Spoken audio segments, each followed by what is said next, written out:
Mga kapatid, i-share ko po sa inyo ang dasal o orasyon na gamit ko sa paghingi ng tubig ulan sa Diyos Ama. Ito po ay Apostles' Creed na Latin. Ito ay milagroso. Panlaban po ito sa sunog, mga bad spirit, mga nahirapan mga anak, kidlat, at iba pa. Ito po ang Latin niya. Credo in Dio, Patrim Omnipotentem, Creaturem, Celi et Terrae, et in Iesum Christum Filium, Eius Unicum Domini Nostrum, qui conceptus est di Spiritus Sancto, natus ex Maria Virginim,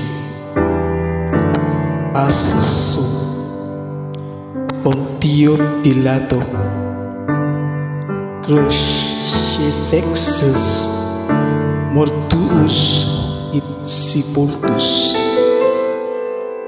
descendit ad inferno,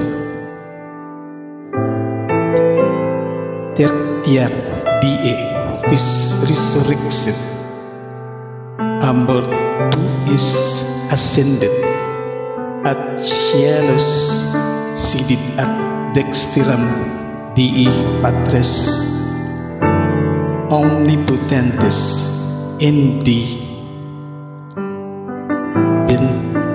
venturus est judicari vivos et mortuos, credo in Spiritum Sanctum, Sanctum Ecclesiam Catholicam Sanctorum, communionem remissionem peccatorum, resurrectionem vitam aeternam. Amen. Malakas po ito mga kapatid. Nang paulit-ulit lamang hanggat mapapansin mo na kumikilos ng mga ulap, yun po ay dinidinig ng Diyos Ama ang panalangin ng Diyos Ama, Diyos Anak, Diyos Espiritu Santo. Maraming salamat po.